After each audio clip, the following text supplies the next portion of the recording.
traffic authorities continue to enforce ECQ guidelines for motorists and commuters on the last working day this Holy Week. Let's get the latest on the IACT operations with Justine Ponsalang reporting live from Malolos, Bulacan. Justine, good morning. What do you have for us?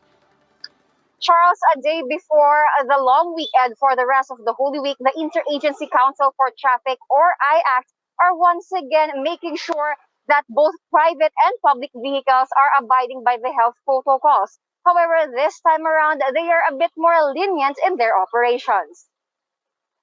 In the previous months, IACT operatives would automatically issue traffic tickets to drivers violating the minimum health protocols and basic traffic rules. But this morning, they chose to give motorists a bit more consideration. IACT enforcers are just flagging down and inspecting vehicles to make sure that the drivers and passengers follow the minimum health protocols, specifically the wearing of face mask and face shield and observing physical distancing. One jeep was found to be overloaded, and the IACT only advised the driver to return the fares paid by some of his passengers so they can alight and find other jeepneys to ride. The IACT reminded the jeep driver that he should not carry more than 50% of his vehicle's capacity, as stated in the latest IATF guidelines for the ECQ bubble. Passengers without face shields were given free ones and were reminded of its necessity.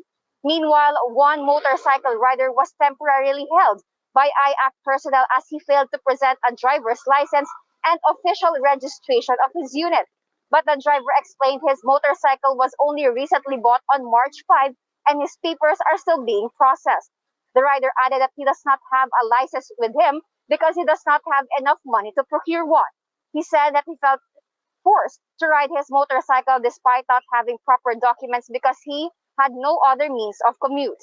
The IACT gave the rider two options. Either he contact a friend who has a license and let him drive the unit, or the IACT will impound the vehicle. But for other drivers and riders who are insisting and justifying their blatant violation, the IACT had no choice but to give them traffic tickets.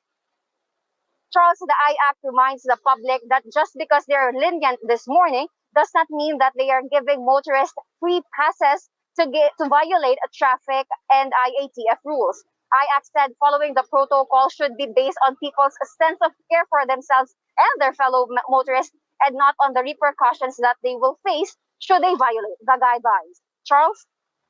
Thanks for that, Justine. That was Justine Ponsalang reporting live from Bulacan.